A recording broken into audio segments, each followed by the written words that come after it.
একটা ছবি আর একটা ছবি আমরা দুপুর 12টার সময় থেকে দেখছি, তার একটু আগে থেকে দেখছি মুর্শিদাবাদের নওদার ছবি, যেখানে মারমার কাটকাট অবস্থা। আরও ছবি আছে কুমারগঞ্জের ছবি, দেখুন বিজেপি প্রার্থী তাকে কিভাবে মারধর করা হচ্ছে দক্ষিণ দিনাজপুরে। তো নির্বাচন কমিশন অবাধ, সুষ্ঠু, শান্তিপূর্ণ ভোট করার কথা বলেছেন, তারপরেও ভোটে হিংসা কিভাবে। আমার সঙ্গে এখন আলোচনায় যারা রয়েছেন, প্রথমে তো আলাপ করিয়ে দেবো তাদের সঙ্গে। বিশ্বজিৎ দাস, রাজনৈতিক বিশ্লেষক, আমার সঙ্গে রয়েছেন।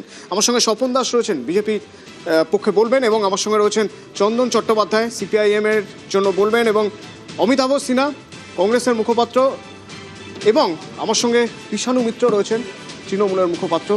প্রথমে আমি বিশ্বজিৎ দাকে দিয়ে শুরু করি। বিশ্বজিৎ দা, অবাধ শান্তিপূর্ণ ভোটের জন্য 2,40,000 সেনা, এবং সকাল থেকে সবকিছু ঠিকঠাকই ছিল, কোথাও যেন তাল কাটলো নয়দায় গিয়ে, এবং একের পর এক খবর আসতে শুরু করলো।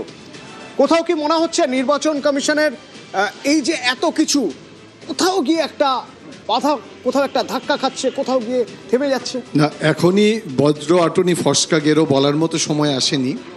তবে পশ্চিমবঙ্গ যে ভোটের হিংসা দেখে অভ্যস্ত, এখনো পর্যন্ত সেই ভোট দেখা যাচ্ছে না। কিন্তু তার মানে অভিযোগ যে হচ্ছে না এমন নয়। তুমি জানো যে নির্বাচন কমিশনে এখনো প্রায় 300-র কাছাকাছি অভিযোগ জমা পড়েছে, এবং এই অভিযোগ জমা হচ্ছে কি, যে অভিযোগগুলো জমা এতদিন পড়তো প্যাটার্নটা তাই, কিন্তু সংখ্যাটা কম। কারণ নির্বাচন কমিশন এবার বিভিন্ন ক্ষেত্রে কঠোরতা অবলম্বন করলেও অনেক ক্ষেত্রে তার সাফল্য আসছে না। তার পশ্চিমবঙ্গে ভোট যেভাবে হয়, সেখানে এত বড় একটা অঞ্চল, তুমি দেখবে এল প্যাটার্নে আজকে ভোট হচ্ছে। যে জিওগ্রাফিক্যালি অঞ্চলগুলোকে বাছা হয়েছে উত্তর থেকে দক্ষিণে, তারা এল প্যাটার্নে ভোটটা করছে। সুতরাং এই যে তুমি বলছো যে কেন্দ্রীয় বাহিনী সবচেয়ে বেশি মুর্শিদাবাদে ছিল, মুর্শিদাবাদে এখনো আছে কেন্দ্রীয় বাহিনী সবচেয়ে বেশি, সবকটা বুথ স্পর্শকাতর বুথ, কিন্তু সেখান থেকেও কোনো কোনো অভিযোগ আসছে। এখন আমি তোমাকে বলি যে নওদার কথা তুমি বলছিলে, কুমারগঞ্জের কথা বলছিলে, এগুলোতে যখন কোনো ঘটনা ঘটলো, কোথায় কেন্দ্রীয় বাহিনী, কোথায় সেই কেন্দ্রীয় বাহিনী বা র্যাপিড অ্যাকশন ফোর্স, তারা কোথায়? কারণ এই মুহূর্তে পশ্চিমবঙ্গে নির্বাচন হতে গেলে অনেকগুলো, তুমি গণতন্ত্রের উৎসব বলছিলে, যে উৎসব আসলে যুদ্ধের মতো একটা প্রস্তুতি হয়েছে, সাজোয়া গাড়ি এসছে, কেন্দ্রীয় বাহিনী এসছে। আমরা তো আশা করেছিলাম একেবারে হিংসা মুক্ত। এখন বলতে পারো যে 100% হতো, সেটা কমে হয়তো 10% হয়েছে। না, তবে আমার মনে হয়, হ্যাঁ বিষয়টা আমার মনে হয় স্বপনদাও একমত হবেন যে এখনই বলার সময় আসেনি। অন্তত ভোট শতাংশ বেড়েছে বা ভোট শতাংশ ভালোই রয়েছে।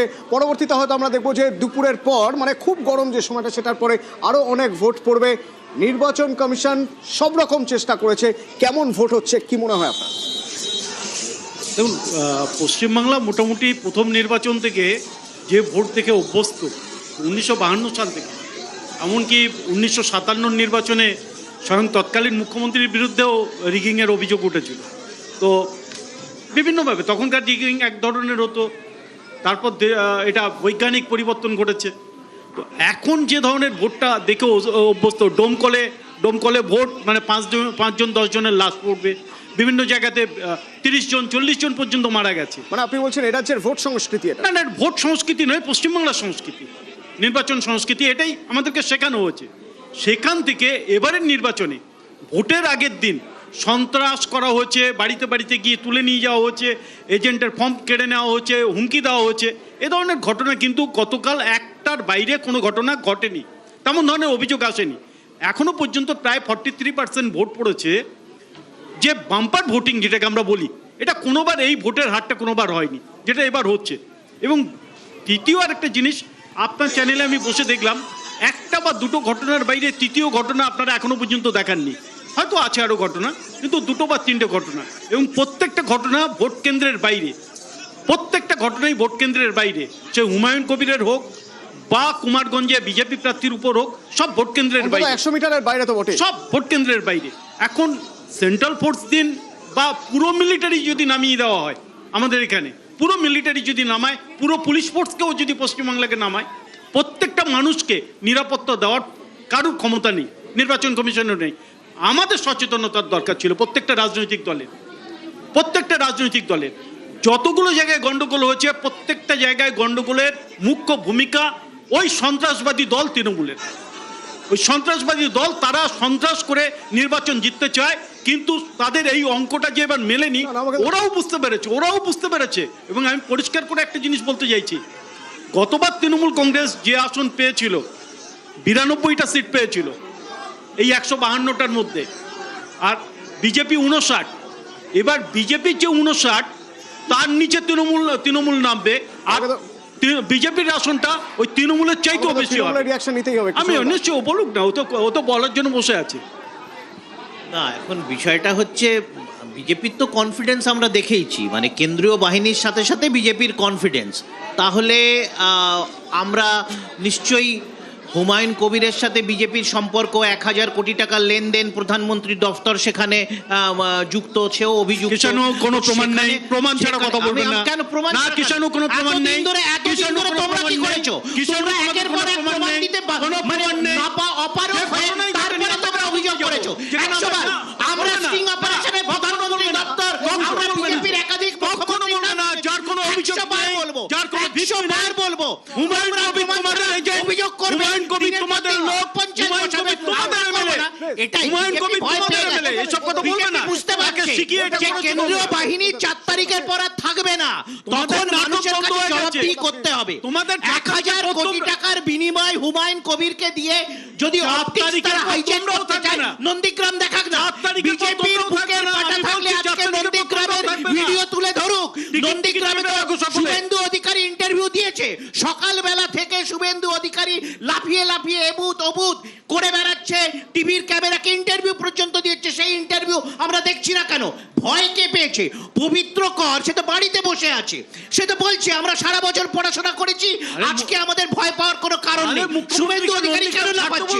অমুক পুলিশ অফিসার, তমুক পুলিশ অফিসার, অমুক থানার ওসি, তমুক থানার ওসি কেন করছে? শুভেন্দু অধিকারীর বক্তব্যগুলো শোনার কথা শুনবো। প্লিজ একটা বিরতি, বিরতির পর আমি বাকিদের রিঅ্যাকশন শুনবো, কিভাবে তারা দেখছেন এখনো পর্যন্ত যে ভোট হয়েছে, প্রথম দফার ভোট সকাল 7টায় শুরু হয়েছে, এখনো পর্যন্ত কেমন হচ্ছে ভোট, কি বলছেন ওরা, আর লাইভ ফুটেজই বা কি বলছেন। বিরতির পর সঙ্গে থাকুন। নিউজ ফ্ল্যাশ নিবেদন করছে সাফেদ ডিটারজেন্ট পাউডার। সাফেদ 500 গ্রাম মাত্র 40 টাকায়। अक्कड़ बक्कड़ बम्बे बो। বাড়িতে কোন টিএমটি লাগিয়েছো? माइथन स्टील। তোমার উপর ট্রাস্ট করতে পারি। ओके। স্ট্রং মানে মাইথন স্টিল।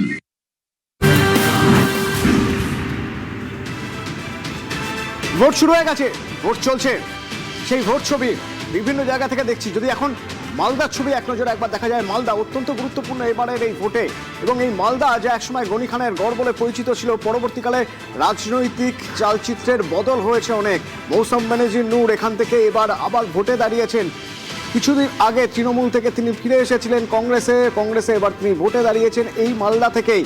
মালদার ভোট চালচিত্র এই মুহূর্তে চর্চার বিষয়। তবে সেই চালচিত্র নিয়ে কথা বলতে গেলে প্রথমে তো ভোট যারা দিচ্ছেন তাদের নিয়ে কথা বলতে হবে। সেই ভোট যারা দিচ্ছেন তারা কিভাবে ভোট দিচ্ছেন, ভোট ছবি কেমন? মালদার সেবক সরাসরি আমার সঙ্গে রয়েছে। সেবক,